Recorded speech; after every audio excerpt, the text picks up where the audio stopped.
Hello दोस्तों, welcome my tube channel DD classes bye Dinu sir. आज start करते हैं नंबर सिस्टम का। ये न्यू टाइप है डिविजिबिलिटी, विभाज्यता। देखिए ये मोस्ट इंपॉर्टेंट है, ठीक है दोस्तों। ये चाहे यूपी टेट वालों के लिए भी प्रॉफिट करेगा, ठीक है। कोई भी हो मैथ का, अगर कंपटीशन में कोई तैयारी कर रहा है, अगर उसमें मैथ पूछ रहा है तो मोस्ट इंपॉर्टेंट है दोस्तों। स्टार्ट करते हैं दो की विभाजकता, ठीक है दोस्तों। किसकी? दो की। देखिए कुछ रूल है, आप अगर इसको ध्यान से 1 से 2 बार पढ़ लेंगे तो कभी दोबारा पढ़ने की आवश्यकता नहीं है। देखिए दोस्तों ध्यान से देखिएगा, कह रहा है यदि किसी संख्या का अंतिम अंक 0 हो या सम हो, वह संख्या किससे विभाजित होगी? 2 से क्या होगी? विभाज्य होगी या विभाजित होगी। अब ध्यान से देखिए कैसे हम किसको कह सकते हैं दोस्तों। जैसे देखिए पहला एग्जांपल है 40, पहला है 40, ये भी क्या होगी? 2 से विभाज्य होगी। अब ध्यान से देखिए थोड़ा प्रोसेस हम लॉन्ग करते हैं। जैसे देखिए 4 3 5 2, इतना समझ में आ रहा है। अब देखिए मैंने क्या बोला है, यदि किसी संख्या का अंतिम अंक 0 हो या सम हो। देखिए अंतिम जो अंक यहाँ क्या दिख रहा है? सम है कि नहीं? 2 सम है, यहाँ 0 दिख रहा है, तो ये संख्याएं दोनों क्या होंगी? 2 से विभाज्य होंगी। अगर यही मैं देखिए ध्यान से 4 3 5 8 6 8 9 6 कर दूं, ठीक है। अब ये भी संख्या कैसे हम पता करेंगे कि ये 2 से विभाज्य होगी? तो मैंने क्या बताया, हमें अंतिम अंक देखना है, 0 है हो या सम हो, तो वह 2 से क्या होगी? विभाज्य होगी। देखिए अंतिम अंक क्या है? 6 दिख रहा है, ये क्या दिख रहा है? सम संख्या है, इसलिए यह संख्या क्या होगी? 2 से विभाज्य होगी। तो आशा करते हैं 2 का विभाजकता आपको समझ में आ गया होगा। अब आते हैं 3 की, ध्यान से देखिएगा। कह रहा है यदि किसी संख्या का आंकिक योगफल 3 से विभाज्य हो। देखिए कह रहा है यदि किसी संख्या का आंकिक योगफल 3 से विभाज्य हो तो संख्या 3 से विभाज्य होगी। यानी इसका मतलब ये कह रहा है यदि किसी संख्या का आंकिक योगफल जो है 3 से अगर विभाज्य है तो वह संख्या 3 से विभाज्य होगी। देखिए कैसे दोस्तों, ध्यान से, जैसे एक एग्जांपल ध्यान से देखिएगा 3, ठीक है, 4 2, पहला एग्जांपल है। दूसरा एग्जांपल 5 2 3 1। तीसरा एग्जांपल 5 6 3 1। अब ध्यान से देखिएगा दोस्तों, मैंने आपको क्या रूल बताया है कि यदि किसी संख्या का आंकिक योगफल 3 से विभाज्य हो। आंकिक योगफल का मतलब हमें इनके आंकिक योगफल देखिए 3 4 2, इनको जोड़ लेना है। अगर आप 4 3 7 2 9, 9 आया कि नहीं? ये 9 देखिए 3 से विभाज्य है, तो यानी ये संख्या 3 से विभाज्य होगी। देखिए हम चेक कर लेते हैं, 3 1 कम 3, 3 1 कम 3, 3 चौके 12, कट रहा है कि नहीं 3 से? ऐसे इसको देखिए दोस्तों, 5 2 7 3 10 1 11। ध्यान से देखिएगा, 5 2 7 3 10 1 11। अब देखिए ये क्या मान आ रहा है? 11 आ रहा है। ये क्या 3 से विभाज्य है? नहीं ना, तो ये ऑप्शन क्या हो जाएगा? गलत हो जाएगा। अब ध्यान से देखिएगा दोस्तों, 5 6 11 3 14 1 15, 5 6 11 3 14 1 15, यानी 15 जो है देखिए 3 से विभाज्य हो रहा है कि नहीं? यानी यह संख्या 3 से क्या होगी? विभाज्य होगी। देखिए हम चेक करके भी बता देते हैं। 3 1 कम 3, 2 बचा 26, 3 8 24, 2 बचा 23, 3 7 21, 2 बचा 3 7 21। यानी ये याद रहे, जिस भी संख्या का, ठीक है, आंशिक योगफल क्या हो? 3 से विभाज्य हो तो वह संख्या पूर्णतः 3 से विभाज्य होगी। तो आशा करते हैं आपको 2 का भी विभाजकता आ गया, 3 का भी आ गया होगा। अब स्टार्ट करते हैं 4 का। ध्यान से देखिए, अगर डीडी सर से आप जुड़े हैं तो टाइप वाइज टाइप क्लास चलेगा। ध्यान से देखिए, किसी संख्या का अंतिम 2 अंक 4 से विभाज्य हो या 2 अंक सबसे उससे अधिक। ध्यान से देखिए एक बार और, किसी संख्या का अंतिम 2 अंक 4 से विभाज्य हो या 2 अंक उससे अधिक अंक 0 हो तो वह संख्या 4 से विभाज्य होगी। इसके कहने का मतलब ये है दोस्तों, अगर अंतिम 2 अंक 4 से विभाजित हो या अंतिम में 2 0 हो या 2 से अधिक 0 हो, वो संख्या सदैव 4 से विभाज्य होगी। जैसे ध्यान से देखिएगा दोस्तों, पाँच, ध्यान से 4400। पहला एग्जाम्पल क्या है 4400, दूसरा एग्जाम्पल है 4500, ठीक है दोस्तों। तीसरा एग्जाम्पल है 2824, चौथा एग्जाम्पल है 3648, ठीक है दोस्तों। मैंने क्या रूल बताया, हमें अंतिम दो अंक अगर जीरो दिख रहा है तो ये आप समझ लीजिएगा वो संख्या क्या होगी, 4 से विभाज्य होगी। अगर देखिए अंतिम अंक दोनों है ना, इसमें जीरो दिख रहा है ना, यानी ये संख्या क्या होगी, 4 से विभाज्य होगी। अब ध्यान से देखिए ये अंतिम दो अंक 4 से डिवाइड हो रहा है कि नहीं, 4 6 24, ये 4 बराबर 48। तो मैंने क्या लिखवाया अभी, किसी संख्या का अंतिम दो अंक 4 से विभाज्य हो या दो अंक उससे अधिक अंक जीरो हो, ठीक है, तो वह संख्या सदैव 4 से क्या होगी, विभाज्य होगी। तो ध्यान से देखिए हमें क्या करना है, पहले चेक करना है लास्ट जो दो अंक जीरो है कि नहीं है। जीरो है तो वह संख्या 4 से क्या होगी, विभाज्य होगी। अगर नहीं है, ठीक है, तो हमको क्या चेक करना रहेगा कि लास्ट दो अंक 4 से विभाज्य है कि नहीं। तो देखिए इन दोनों ऑप्शन में तो ये डबल जीरो है, सही हो गया। इन दो ऑप्शन में लास्ट में देखिए ये 4 से डिवाइड हो रहा है, यानी ये भी 4 से डिवाइड होगा, ये भी 4 से डिवाइड होगा। तो आशा करते हैं 4 की विभाजकता आपको समझ में आया होगा। अब दोस्तों आते हैं 5 की विभाजकता। तो ध्यान से देखिएगा, कह रहा है यदि किसी संख्या का अंतिम अंक 5 हो या 0 हो, वे संख्या हमेशा क्या होगा, 5 से विभाज्य होगा। जैसे दोस्तों ध्यान से देखिए एग्जांपल में अगर हम ले ले 545, पहला ऑप्शन थोड़ा बड़ा आते हैं 34 36 0, ठीक है, ये दूसरा ऑप्शन है। तीसरा ऑप्शन लेते हैं 54 57 5। अब देखिए ध्यान से मैंने क्या अभी आपको रूल लिखवाया है, यदि किसी संख्या का अंतिम अंक 5 हो या 0 हो, वे संख्या सदैव 5 से क्या होगा, विभाज्य होगा। अब ध्यान से देखिए कैसे दोस्तों, ये लास्ट में देखिए 5 दिख रहा है, अगर हम 5 से इसको डिवाइड करें तो 5 एक कम 5, ठीक है, 0 5 9 45, कट रहा है कि नहीं। इधर देखिए मैंने क्या बताया, लास्ट में अगर 0 हो तभी भी वह संख्या 5 से विभाज्य होगी। देखिए 5 6 के 30, 4 बचा 43, 5 9 40, 3 36, 5 7 35, 1 बचा 5 दूना 10।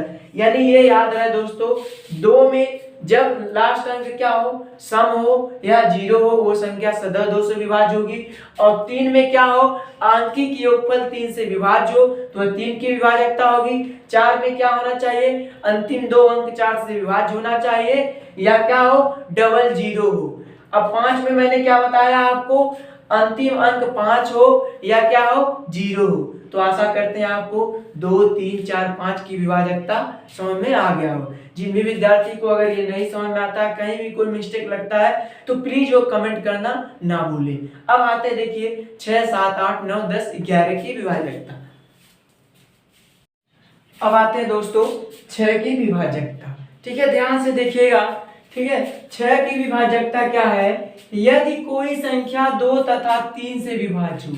ध्यान से देखिए दोस्तों 6 की विभाजकता क्या है, यदि कोई संख्या 2 तथा 3 से विभाज्य हो तो वह संख्या 6 से क्या होगी, विभाज्य होगी। यानी इसके कहने का मतलब है दोस्तों, अगर कोई संख्या 2 और 3 से विभाज्य हो तो वह संख्या किससे विभाज्य होगी, 6 से विभाज्य होगी। मैंने अभी आपको बताया है 2 और 3 की विभाजकता का रूल, 2 का बताया है अंतिम अंक सम होना चाहिए या 0 होना चाहिए। 3 की विभाजकता के लिए मैंने क्या बताया है, उनका आंकिक योगफल क्या हो, 3 से विभाज्य हो। दोस्तों ध्यान से देखिएगा, जैसे एग्जांपल है 216।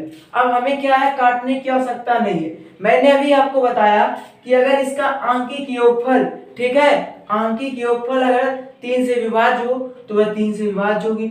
6 1 7 2 9, 9 3 से कट रहा है दोस्तों, कट रहा है कि नहीं, लास्ट में सम आया है, यानी ये 2 से भी कट रहा है।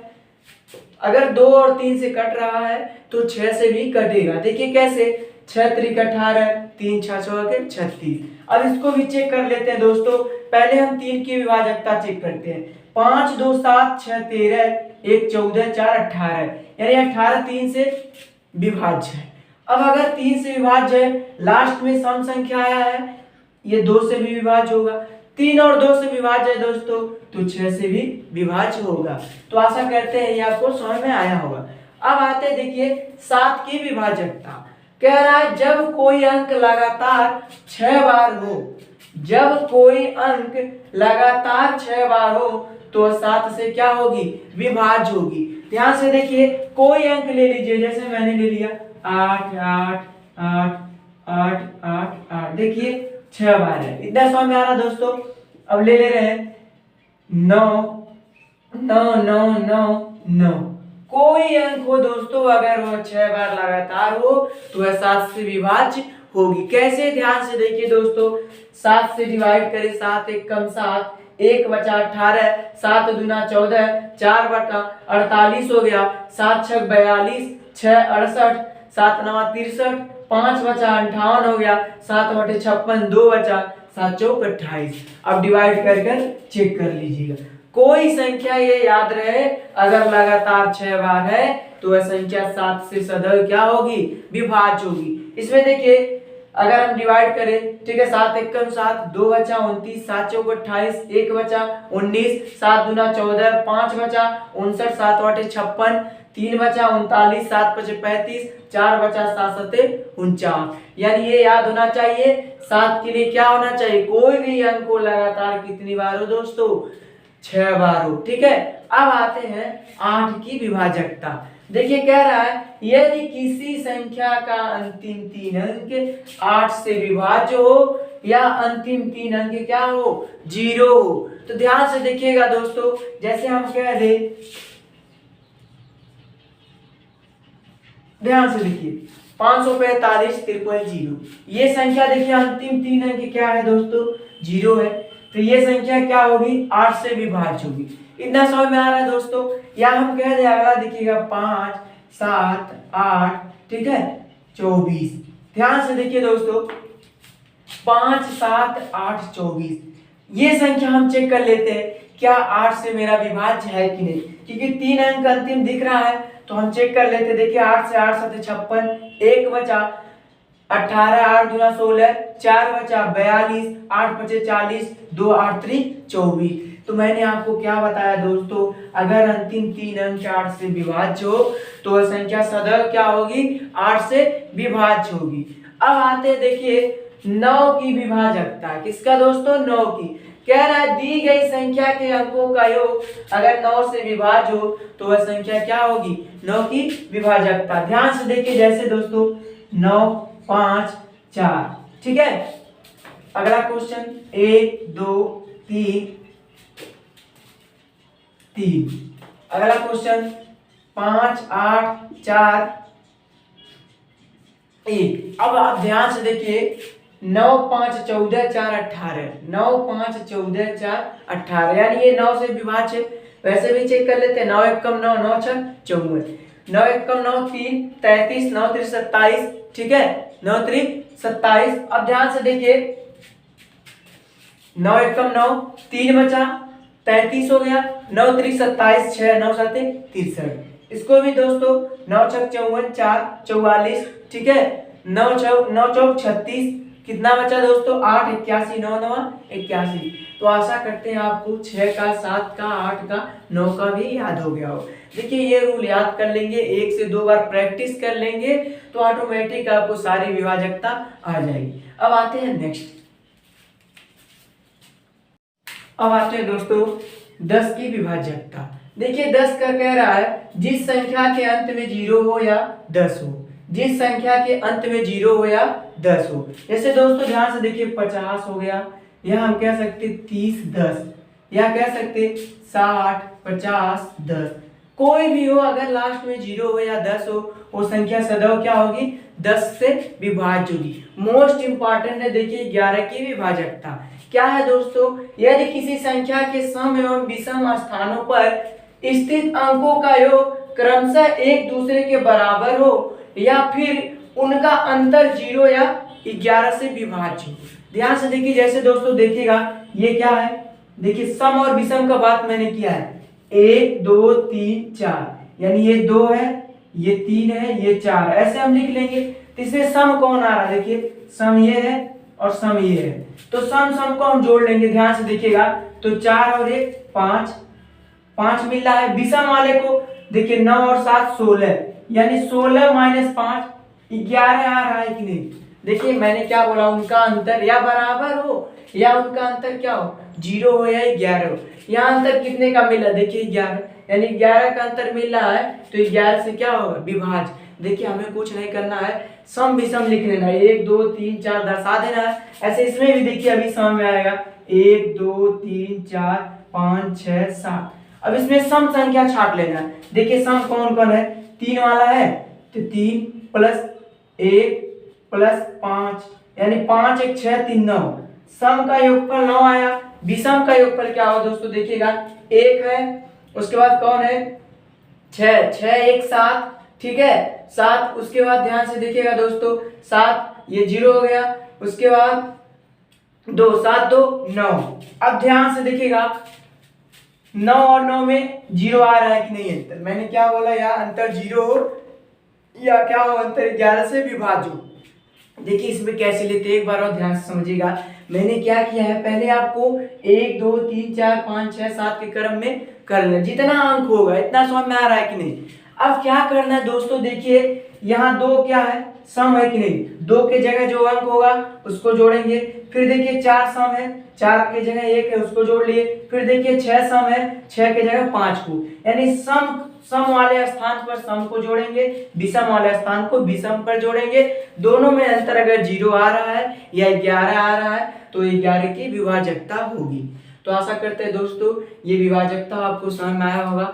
तो मिलते हैं नेक्स्ट वीडियो में। अगर ये वीडियो आपको दोस्तों अच्छा लगा होगा तो प्लीज लाइक करना, सब्सक्राइब करना, बेल आइकन दबाना एवं दोस्तों को शेयर करना ना भूलें। तो थैंक यू क्लास।